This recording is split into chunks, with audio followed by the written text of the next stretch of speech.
오늘은 시편 87편 1절부터 7절까지 읽어드리겠습니다.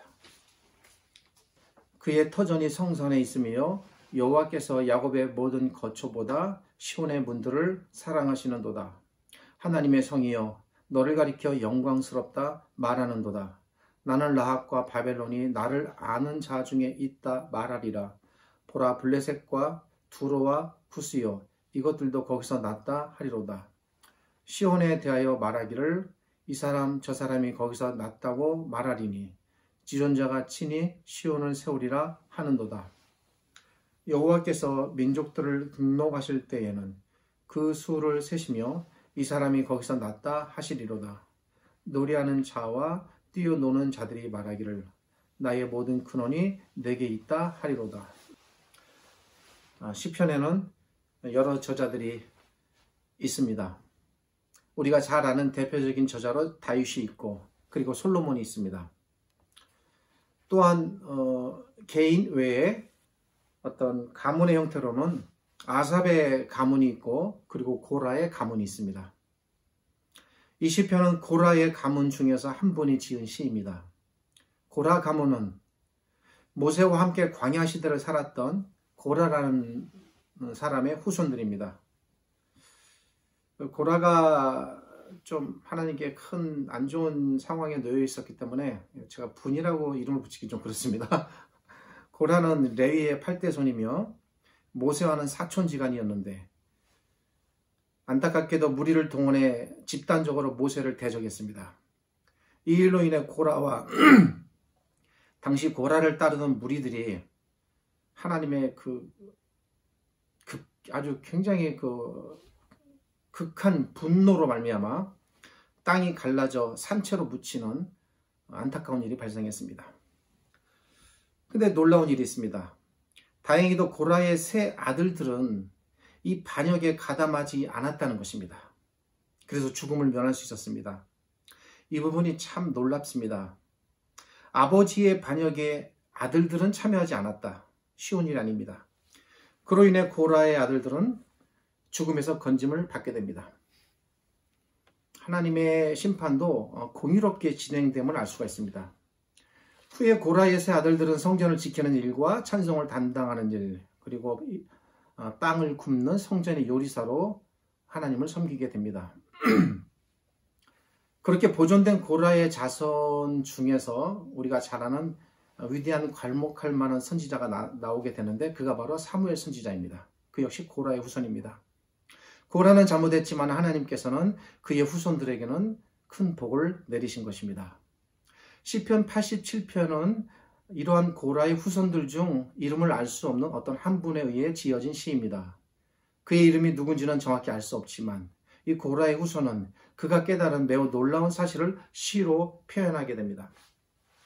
이 시는 언뜻 보기에 하나님을 찬양하는 전형적인 찬양시 같아 보이지만 물론 찬양의 내용이 있는 것은 맞습니다. 그러나 이 시 안에는 보다 깊이 있게 하나님께서 어떤 분이신지 또 하나님께서 품고 계시는 어떤 그 계획이 있는데 그것이 무엇인가를 전달해주는 그런 의미에서 굉장히 깊이 있는 감동적인 시입니다. 이 시는 세 부분으로 나뉘어집니다. 첫 번째 부분은 1절부터 3절이고 두 번째 부분은 4절부터 6절 그리고 마지막 7절이 되겠습니다.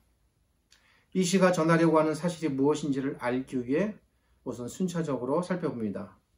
이 시의 순서대로 1절부터 3절을 살펴보고 4절부터 6절을 살펴보고 그리고 7절을 살펴보겠습니다. 그리고 난 후에 이 시를 통해 시인이 전하려고 하는 궁극적인 가르침, 이 시 안에 담겨있는 어떤 하나님의 뜻, 하나님의 생각, 그것이 무엇인가를 살펴보겠습니다. 오늘 설교의 제목을 말씀드리면 하나님의 꿈이라는 것입니다. 다 들으시면 이 오늘 설교의 중반부에서 이제 느끼시겠습니다만 이 시 안에 분명 하나님의 놀라운 꿈이 담겨 있습니다. 그 하나님의 꿈이 무엇인가를 찾아가는 과정입니다. 1절부터 3절은 한마디로 시인이 시온을 찬양하는 내용입니다. 1절은 그 기지가 성산에 있다라는 말로 시온성을 찬양합니다. 시온성이 거룩한 산 위에 있다고 말합니다. 여기까지는 아직 이게 지금 도대체 어떤 무엇인가라는 느낌이나 감흥은 오지 않으실 것입니다. 3절은 하나님의 성이여 너를 가리켜 영광스럽다 말하는도다 라고 또 말합니다. 여기 말하는 하나님의 성은 1절에 기록된 시온성입니다. 이 시는 1절과 3절에서 시온성을 이렇게 찬양하는 내용으로 시작합니다. 여기서 시온성은 예루살렘 성을 가리킵니다. 구약성경에는 같은 지명을 두 가지 이름으로 부르는 경우가 있습니다. 예를 들어서 시내산, 호렙산, 이름은 다르지만 같은 장소입니다. 시온성, 예루살렘성, 같은 지명인데 이름이 다릅니다. 다르게 부르는 것입니다. 구약성경에 나오는 시온성과 예루살렘 성은 같습니다. 그런데 한 장소를 이렇게 두 가지 이름으로 부른다면 그만한 이유가 있을 것입니다. 예루살렘을 단순히 지리적으로만 나타날 때에는 지리상, 현재 오늘날의 지도에도 예루살렘으로 지도에 표기가 되어 있습니다. 그런데 이 예루살렘 성 안에 중요한 건물이 있습니다. 성전입니다. 그래서 예루살렘 성은 단순한 도시 이상의 의미를 갖게 됩니다. 성전이 있기에 예루살렘 성은 하나님께서 거하시는 하나님의 도성이 되기도 합니다. 이중적 의미가 담겨 있는 겁니다. 그래서 예루살렘 성의 이런 면을 즉 하나님께서 계신다는 면을 강조하고자 표현할 때에는 예루살렘 성을 하나님께서 거룩한 장소라는 의미에서 시온성 또는 시온이라고 표현합니다. 그러니까 시온이라는 말은 예루살렘 성을 하나님께서 거하시는 하나님의 성이라는 의미를 담아내기 위한 표현이라고 이해하시면 되겠습니다. 이런 의미에서 시인도 그런 걸 염두에 두고 예루살렘 성이라고 말하지 않고 시온성이라고 말하는 겁니다. 그러니까 시온성이라고 말할 때는 뭔가 생각하고 있는 거예요. 그런데 이해하기 어려운 부분이 2절입니다. 야곱의 모든 거처보다 시온의 문들을 사랑하시는 도다. 시적인 표현이니까 단어 자체를 그렇게 다 설명하는 방식은 적합하지 않습니다. 시라는 것 자체가 대부분 은유와 비유가 들어가 있기 때문에 이렇게 그림으로 이해하는 게 좋겠습니다. 여기서 야곱의 거처란 이스라엘 민족을 나타내는 비유적인 표현인 것은 분명합니다. 그리고 시온의 문은 앞에 등장한 시온성, 즉 하나님의 도성을 나타내는 역시 비유적인 표현에 해당합니다. 근데 문이라는 표현이 등장했어요. 그러니까 문이라고 했을 때 뭔가 열고 들어가는 역할을 하잖아요. 문은 그런 것까지 염두에 둔 표현이에요. 좀 있으면 알게 되실 겁니다. 왜 이런 표현이 등장하는지. 그러니까 2절을 해석하면 2절은 하나님께서 제가 야곱의 거처를 이스라엘 민족을 나타내는 비유적인 표현이라고 말씀하셨으니까 그 실질적인 의미를 가지고 대입해서 2절을 해석하면 2절은 하나님께서 이스라엘 민족보다 시온성을 더 사랑하신다라는 말이 됩니다. 그런데 이 말이 의미상 상당한 모순을 안고 있습니다. 왜 그럴까요? 이스라엘 민족의 도시는 시인이 말하듯 또 우리가 알고 있듯이 곧 예루살렘이자 시온성입니다. 그러기에 하나님께서 시온성을 사랑하신다라고 하면 그것은 곧 이스라엘 민족을 사랑하는 것으로 표현되는 거예요. 왜? 시온성과 이스라엘 민족은 다른 개념이 아니기 때문에 그 시온성 안에 성전이 있고 그 성전을 중심으로 이스라엘 백성들이 그 안에 살고 있기 때문에 같은 개념입니다. 아시죠? 이스라엘 민족의 입장에서는 자신들의 근거지가 시온성이고 자신들은 이제 성경에도 그런 표현이 나와요. 자기들을 향하여 자기들에 대해서 자기들은 시온의 백성이라고 말합니다. 들어보셨죠? 성경에서 시온의 백성? 그들은 자기들이 시온의 백성입니다. 근데 여기서는 마치 하나님께서 이스라엘 민족을 시온의 백성이 아닌 것처럼 말씀하시는 거예요. 이스라엘 민족의 입장에서 자신들과 시온이라는 이 개념은 결코 뗄 수 없는 한 덩어리 개념인데 여기서 시인은 마치 이스라엘 민족과 시온을 서로 다른 것처럼 말하고 있는 겁니다. 여기서 시인은 왜 이스라엘 민족과 시온성을 분리시켜서 각기 다른 두 대상인 것처럼 묘사해서 하나님께서 이스라엘 민족보다 시온성을 더 사랑하신다라는 이런 뉘앙스의 말을 하고 있을까? 이 표현 안에 담긴 시인의 생각은 무엇인가? 이게 이제 모순이고 이 모순을 풀어내는 게 오늘 설교의 숙제입니다. 그 답이 4절부터 6절 안에 담겨 있습니다. 이런 면에서 오늘 시는 굉장히 시이지만 굉장히 논리적이에요. 4절과 6절의 내용을 살펴봅니다. 4절 안에는 오늘 제가 큰 실수를 하나 했는데 5개의 국가가 들어가 있어요. 한번 세어보세요. 그죠? 네, 5개의 국가가 5개입니다. 근데 제가 원고에 실수를 해서 4개의 국가로 소개를 했으니까 오늘 영상을 통해서 설교를 들으시는 분들은 저희 이 실수를 감안하시고 블레셋이 빠졌는데 블레셋까지 염두에 두시고 들으시면 좋겠습니다. 원고상으로는 4국가로 소개되어 있으니까 영상을 들으시는 분들에게는 좀 보충 설명이 되겠습니다. 그럼 원고는 제가 4국가로 했으니까 원고대로만 가겠습니다. 이 국가들은 서로 다른 시기에 존재했던 나라들입니다. 첫 번째 나라는 라합입니다. 구약 성경에서 라합은 하나님을 대적했던 대표적인 어떤 나라를 지칭할 때 사용됩니다. 누군지 압니까? 어떤 나라인지 압니까? 애굽입니다. 라합이라는 말은 애굽을 나타낼 때 쓰이는 구약적인 표현입니다. 그럼 왜 그걸 라합이라고 표현했을까? 이사야서 51장 9절을 보면 라합을 점이시고 용을 찌르신다라는 시적 표현이 등장합니다. 이어서 10절에서는 하나님께서 바다를 갈라내셨다는 말이 나옵니다. 따라서 여기서 바다는 홍해 바다입니다. 이처럼 여기 등장하는 라합도 애굽을 나타내는 표현이 되겠습니다. 이 애굽은 구약 성경에서 하나님을 대적하는 세력으로 등장하게 됩니다. 구약 성경에는 애굽이라는 용어가 꽤나 자주 등장하는데 구약에서 애굽은 이스라엘이 결코 돌아가서는 안 되는 나라, 하나님을 대적하는 세력을 나타내는 의미로 주로 사용됩니다. 그러니까 주로 부정적인 의미로 사용돼요. 긍정적인 의미는 잘 발견이 안 됩니다. 심지어 이러한 애굽에 대한 의미는 신약 성경인 요한계시록에서조차도 사용됩니다. 성경 전체에서 이처럼 애굽은 부정적 의미로 사용된다는 걸 우리가 알 수가 있습니다. 따라서 애굽을 사모한다거나 애굽을 돌아간다고 하거나 애굽을 추앙한다는 것은 세상으로 돌아가는 것이고 곧 바로가 어떤 인물이었습니까? 정말 끝까지 하나님을 대적했던 인물이었죠.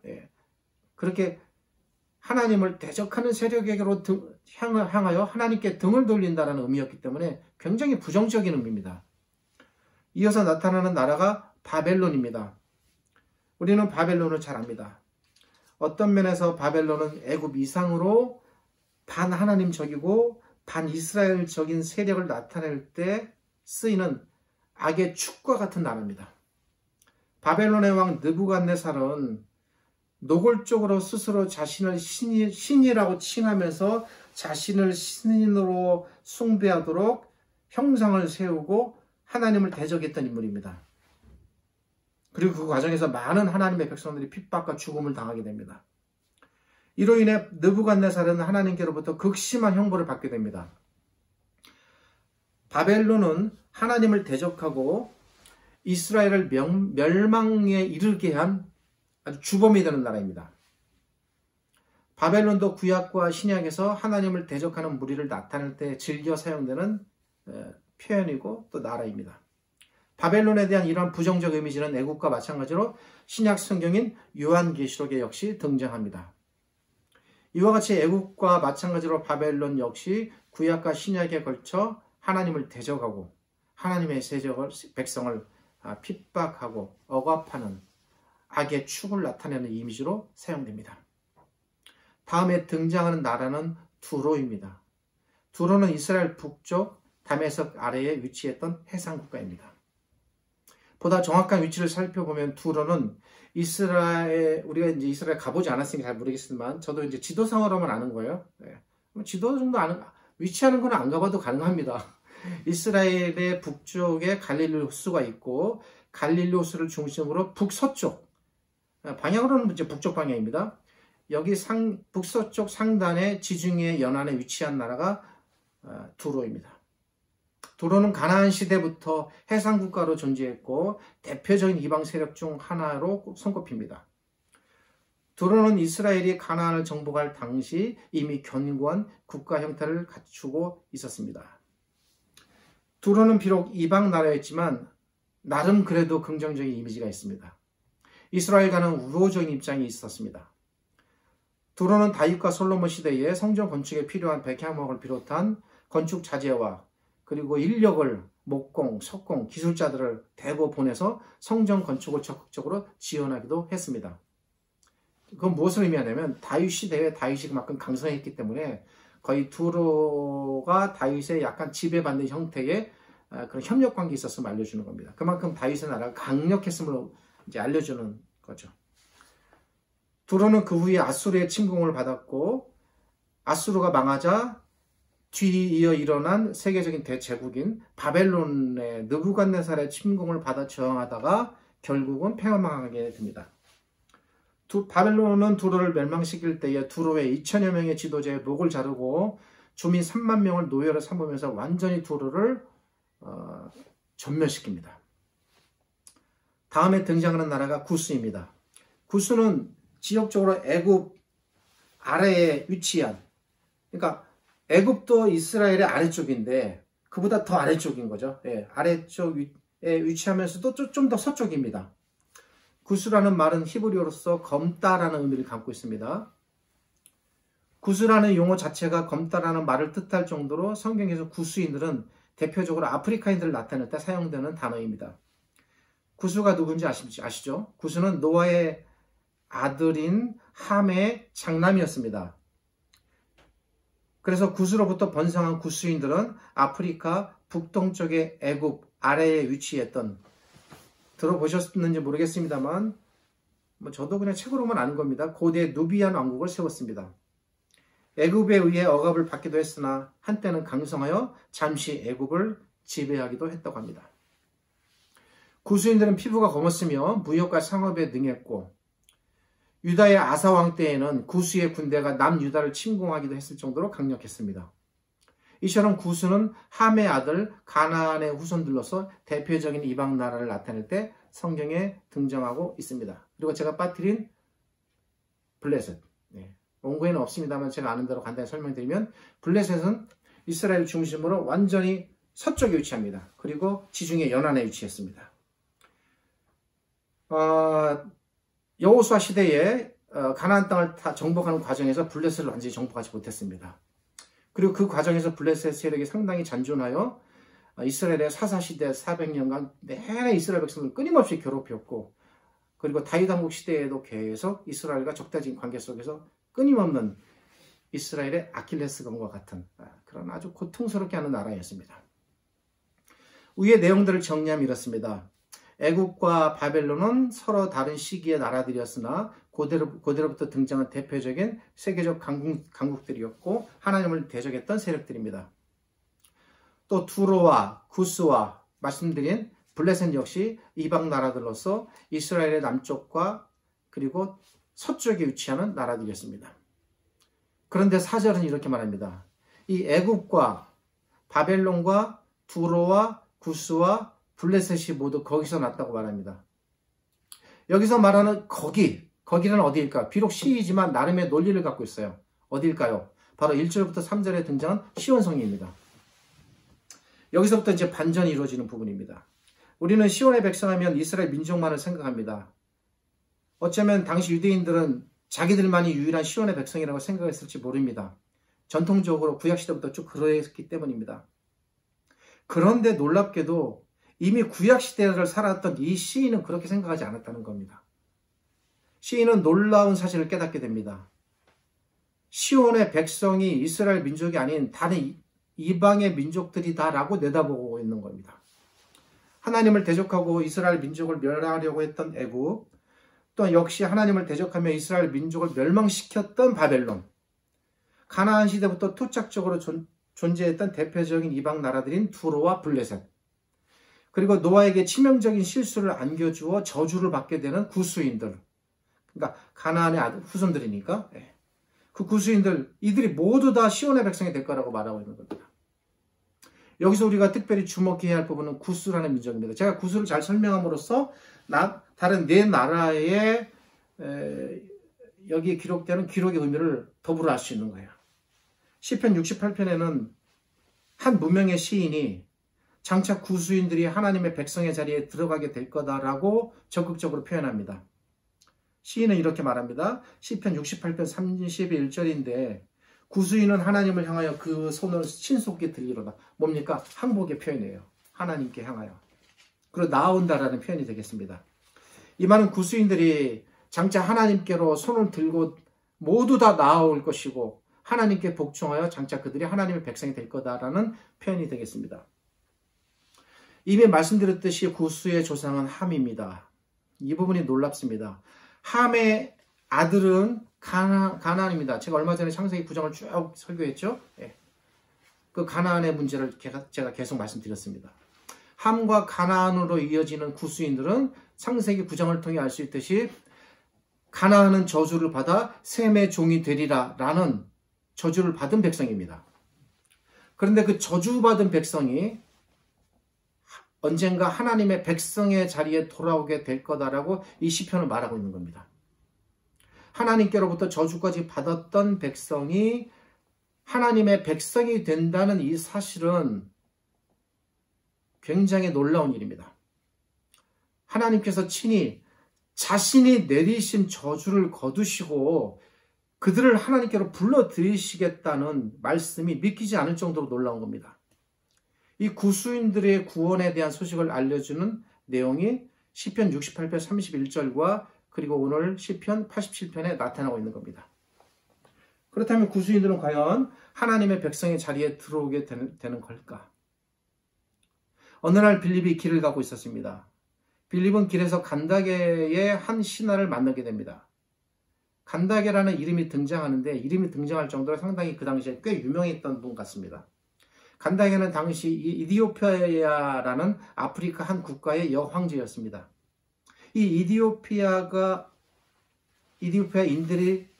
이디오피아라는 나라가 구수인들이 세운 나라입니다.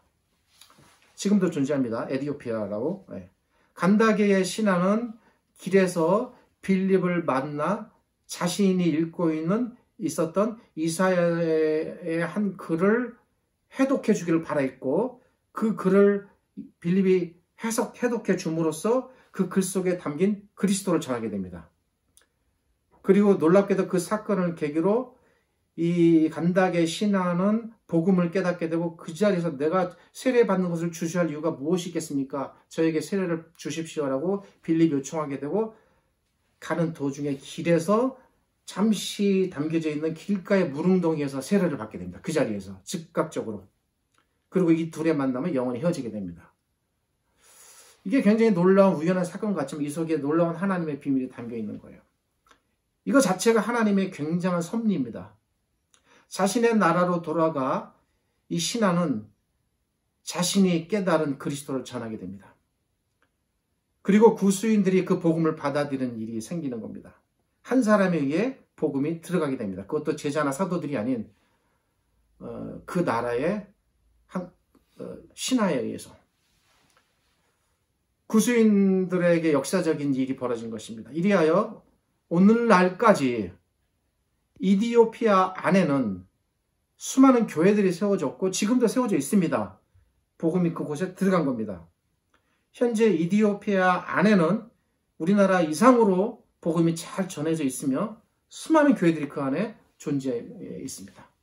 아프리카에서는 거의 유일하다고 볼 수 있습니다.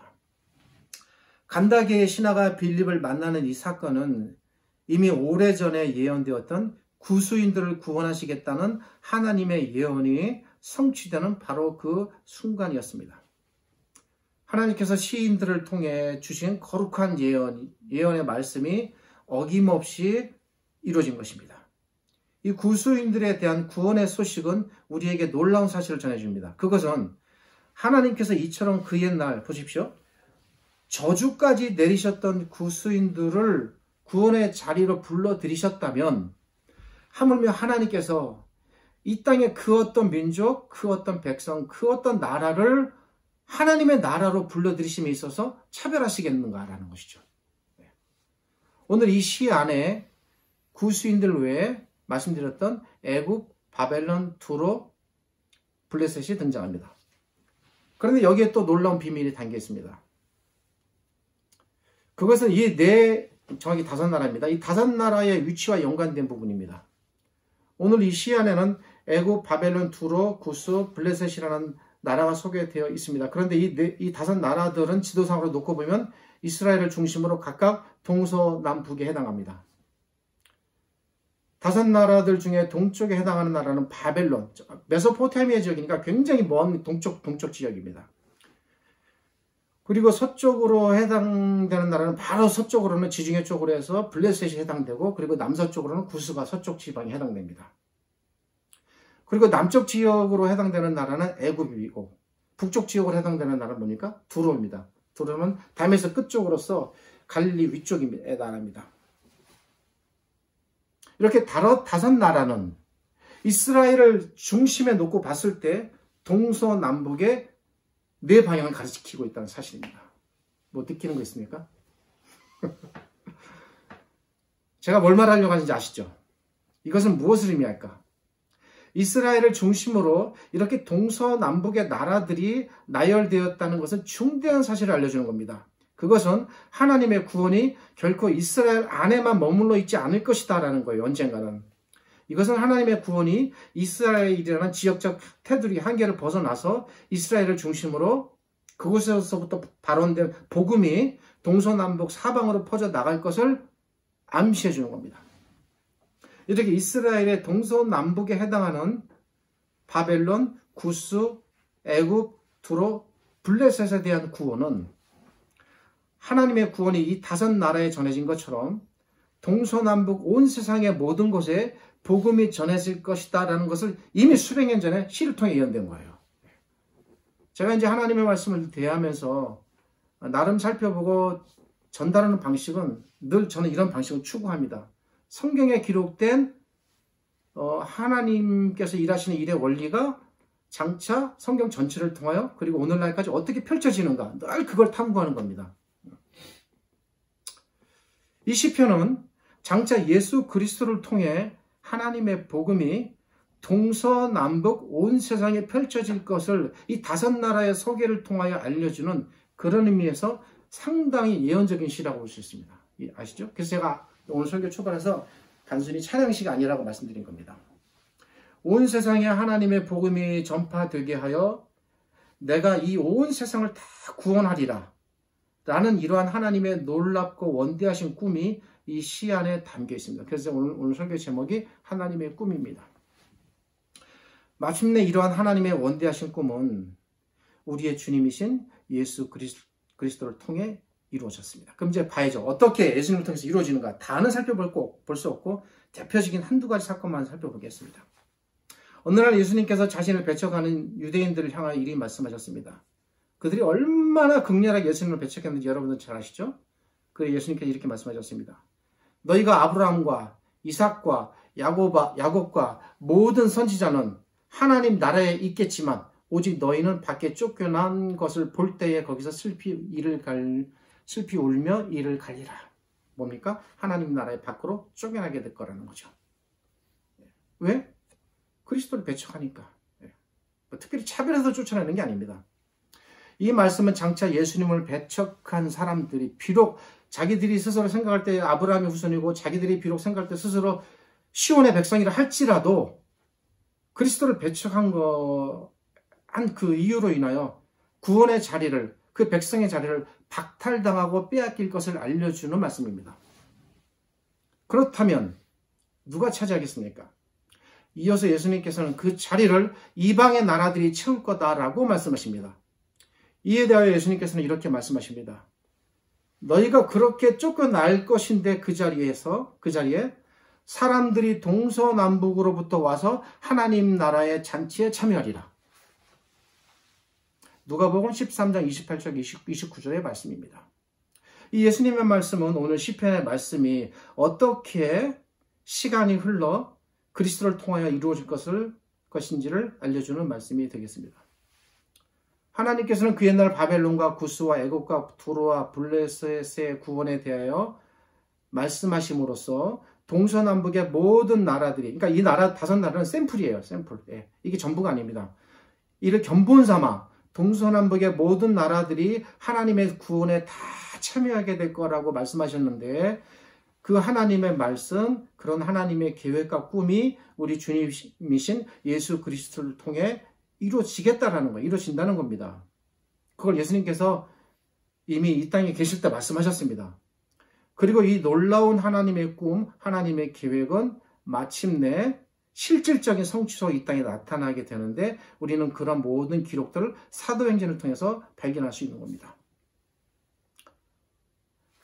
예루살렘 교회가 유대인들을 위한 예루살렘 안에 세워진 교회라면, 안디옥 교회는 이방인들만을 위하여 세워진 이방인의 교회입니다. 이미 지역적 한계를 벗어난 겁니다.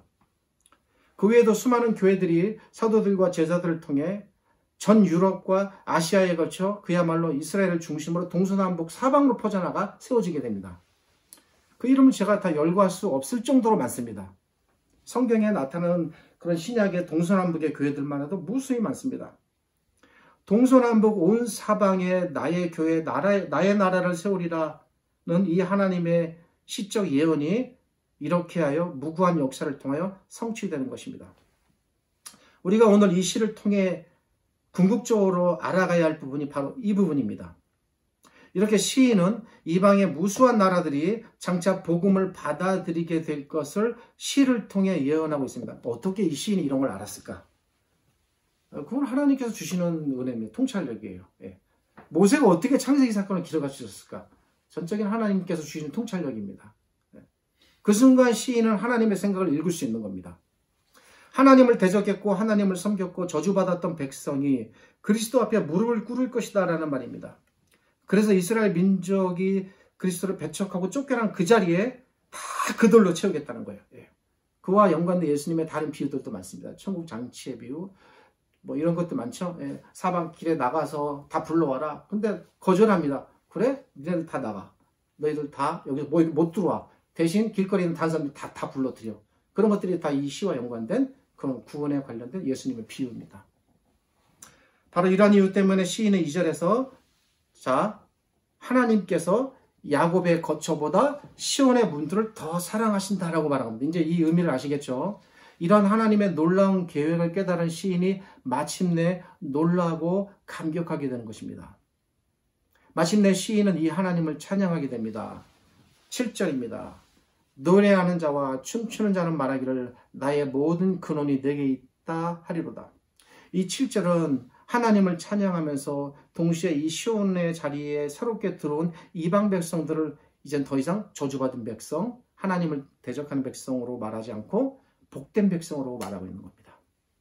하나님의 원수였고 하나님을 대적했고 그동안 하나님을 몰라 우상을 신으로 떠받들었으며 심지어 하나님께 저주까지 받았던 그들이 그 옛날에 꿈에도 생각하지 못했던 시온의 백성의 자리에 들었으니 그들이 얼마나 복된 존재들입니까?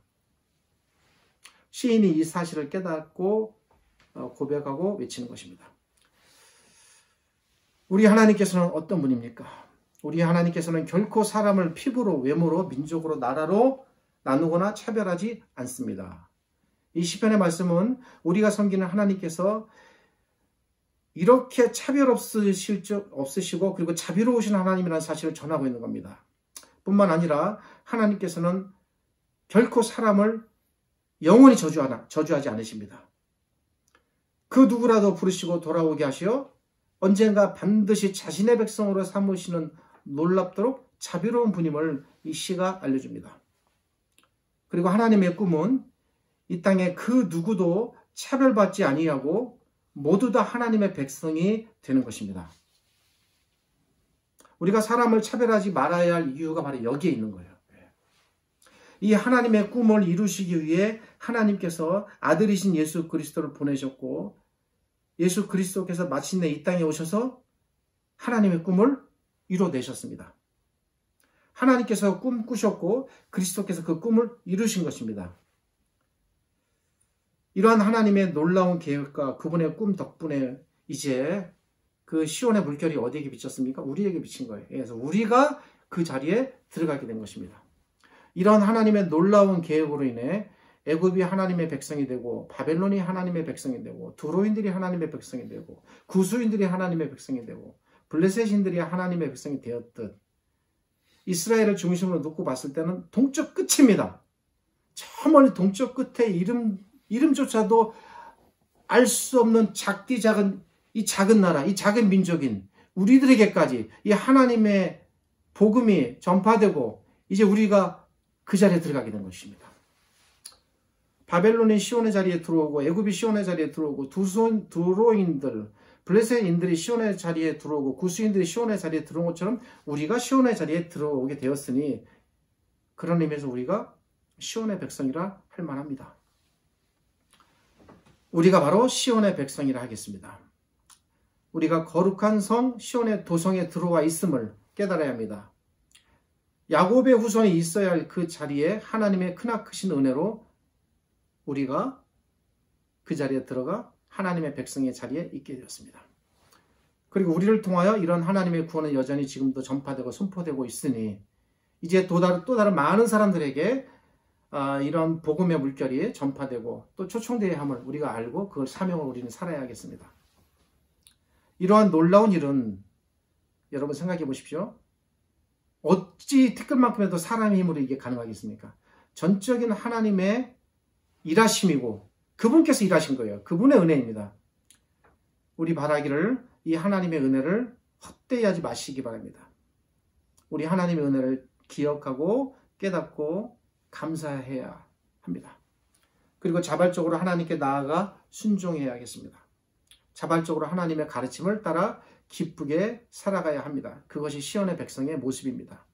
날마다 시온의 백성답게 늘 그렇게 자신들의 삶을 살아내시기를 간곡히 부탁드립니다. 기도하겠습니다. 하나님 감사합니다. 오늘 말씀을 통하여 우리 하나님께서 품고 계셨던 하나님의 놀라운 계획과 꿈이 무엇인가 알아보았습니다. 그리고 그를 통하여 하나님께서 저희들에게 베푸신 은혜가 얼마나 깊고 크고 놀라운가를 또한 더불어 깨닫게 됩니다. 이런 하나님을 저희들이 잘 깨달아 더욱더 엄중한 마음으로 하나님을 잘 섬기게 하시고 하나님만 생각하면 늘 감사하고 기쁨이 속에서 우러나고 그리고 하나님의 말씀을 더 없는 것으로 여겨 그 말씀을 사모하고 사랑하고 그 가르침에 따라서 살아가려고 애쓰는 저희들 모두 되게 하여 주옵소서. 지금은 우리 주님 예수 그리스도의 은혜와 저희를 극히 사랑하시는 아버지 하나님의 크신 사랑과 오늘도 이 말씀으로 이렇게 우리를 깨닫게 하시고 하나님의 거룩한 자리로 이끌어내시는 성령 하나님의 함께 하심이 오늘 이 시편의 말씀이 읽혀지고 들려지고 전파되는 모든 각 가정과 개인들에게 자신들이 하나님의 거룩한 시온의 백성이라는 이 놀라운 사실을 잘 깨닫는 크신 은혜가 가득하기를 우리 주님 예수 그리스도의 이름으로 축복하며 기도드립니다. 아멘.